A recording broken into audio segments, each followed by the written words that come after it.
If you're a vet who's doing your first VA disability claim, you've never done it before, you're looking to put something in, and you're probably just like I was when I first started, where I knew I had some conditions and I was like, I'm gonna go put in a VA disability claim for this.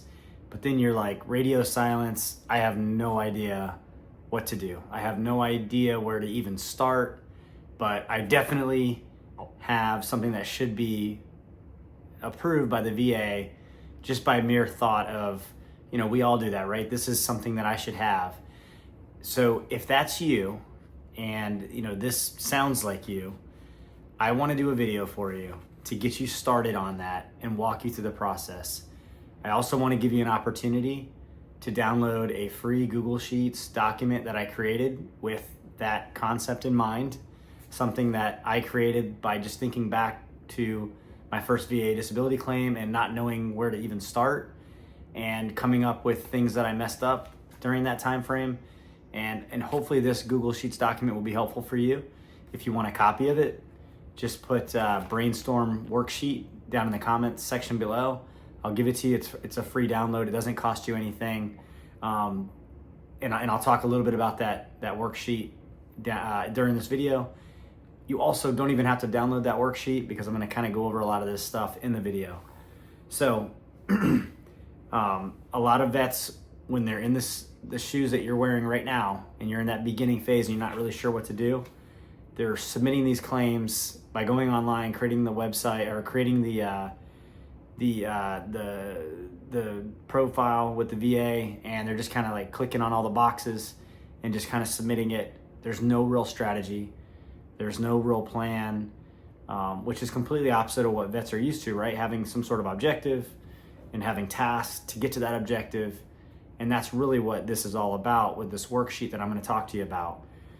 And this worksheet, I think, will give you a good foundation, whether you use it or not, on how to win your VA disability claim. And the good thing is you can do all of this and front load the work and kind of get a good idea of what you're supposed to do, and then take it to a VSO for free help.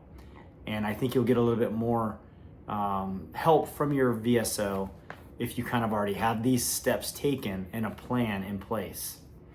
So before we can jump into that, you have to know that every VA disability claim must meet these certain components, okay? They must hit these elements.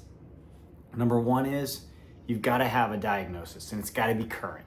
So that means if you're putting in a VA disability claim for knee pain or sinusitis or tinnitus or your elbow hurts, whatever it is, migraines, anything, you've got to have a current diagnosis from a doctor. This can't be something that you just say, I have it. I mean, it can, but it probably won't get approved. You've got to have a current diagnosis. And then you need to have something that happened to you in the military, some sort of exposure, anything. And I'm not saying like an injury, you got a Purple Heart for something. I'm saying you went to the doctor and you got diagnosed while you're in the military with sinusitis or migraines. That's an event, okay?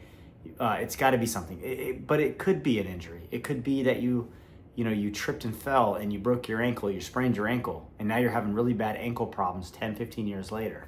That's an event. That's something that happened. It could be an exposure. Maybe you're exposed to something that, like the burn pits, where now there's a presumptive connection there. There's got to be an event. So you've got the current diagnosis over here, and then you've got this event, which I already explained could be a bunch of different things, and then you've got to have a line drawing between the two, and that's your nexus. And so those are the three things that you absolutely need to get that. Now, once you have those things, or once you understand that concept, we can start jumping into how to build out the strategy, how to even know where you're at. And the way that I like to talk to people about getting VA disability claims approved is after they understand that concept of those big three items, which is service connection, or an event in service, a current diagnosis, and a nexus between the two. Once we have those, I like to break it down into different phases. So phase one, we're gonna go after the easy wins, okay? We're gonna go after the things that are in our service treatment records, things that will be easy to prove because the VA has different, different levels of claims. There's direct service connection, there's secondary, there's aggravated. And so we're going to go after the ones that are direct service connection. And the way that we prove a direct service connection is we have a simple event. We went to the doctor while we were in the military, or something happened while we were in the military, and that current diagnosis, and we basically try to figure out where our evidence is. And a lot of times it's in our service treatment records. It's in our medical records from when we were in the military. And that's oftentimes an easy way to do that. It could also be that there really was something that happened to you in the military when you were deployed. You tripped and fell on something, and you messed up your knee, or you messed up your ankle, or you tore something, and now you're having these problems years later. And although we didn't go to the medic when we were in the military, we sucked it up and we pressed forward.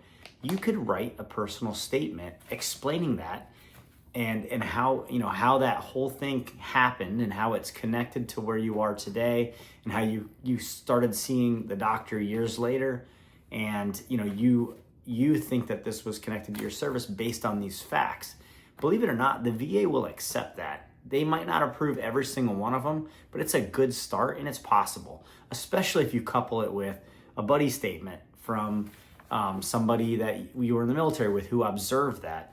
And then even especially make it even better for you to get approved is if you have a doctor who's treating you for whatever it is, and you explain your story or your theory to them, and they say, yeah, that's actually really possible, that's where your disability started. If you didn't trip on that rock and break your ankle or mess your ankle up so bad, you probably wouldn't have developed arthritis. And so your doctor ends up writing the nexus for you in your doctor's notes. So that's the idea that I'm trying to get across to you. And the spreadsheet that I'm talking about, or the Google Sheets document that I'm talking about, does exactly that. It's for that first phase type of claim. And really what it does is it gives you a step-by-step process. There's 3 tabs in this document. Tab number 1, it's going to give you instructions to go through your service treatment records. And there are spaces in there where you can write the condition or the symptom that you documented in your service treatment records. And I want to paint a picture for you. Going to those service treatment records, they're long and arduous. There's a lot of stuff going on in there. And you're gonna want to highlight or tab it out or write it down or type it into this spreadsheet, this Google Sheets document, so that you know where to find it later. And that's exactly how I organized mine. Is I knew where everything was because I tabbed it out. And you can use this Google Sheets document for that. Okay, and that's what's gonna help you get that direct service connection. Now, tab number 2 is it's going to require you to type some things into this Google Sheets document. And what it's really telling you to do is it's telling you that in order to get service connected, you've got to be able to have certain facts. And those certain facts might be something like, I went to the medic in May 2005 because I injured myself on a road march, and I complained about a pain in my ankle. And the doctor diagnosed me with, or the doctor said it was this. I went to the doctor again 4 years later at another duty station because I was running 5 miles, and I complained about the same ankle that hurt. I believe that I injured it, or whatever it is. And getting you in the habit of writing those facts down, the articulation of those facts, so that eventually you can transcribe that over into your personal statement, and then eventually bring that to your C&P exam after you talk to a VSO to get yourself organized. So then after you fill that out in tab 2, there's some questions, some check boxes, and it talks about, do you have a current diagnosis? Are you having current symptoms? And this basically, there's some formulas in there so that when you click over to the 3rd tab, it'll start giving you like some ideas on where, based on the questions that you answered, whether or not the system thinks that you have service connection. Now, this isn't a perfect system. It certainly won't replace, what a VSO would think, but it's a good place to get started.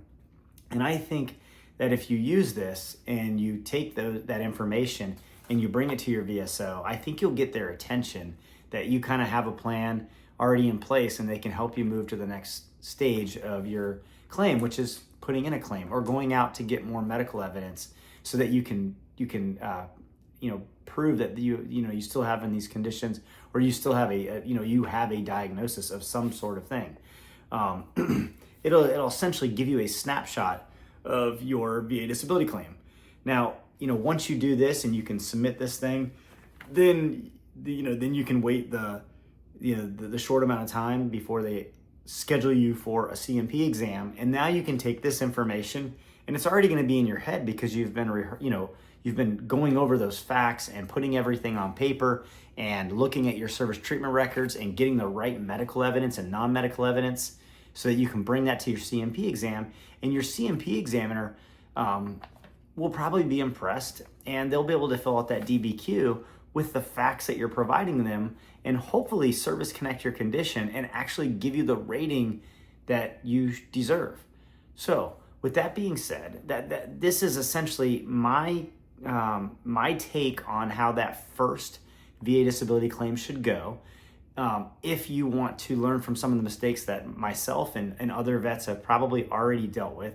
I mean, I probably wasted a couple of years on my first couple claims because I really didn't think about all these different concepts.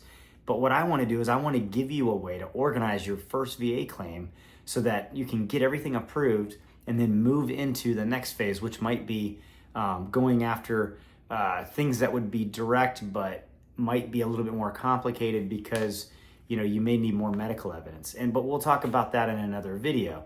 If you want this Google Sheets document, just type in disability worksheet or some sort of brainstorm worksheet, or just get worksheet in there, and I'll send you the link. Again, it's free. It's for you. Use it. It won't cost you anything.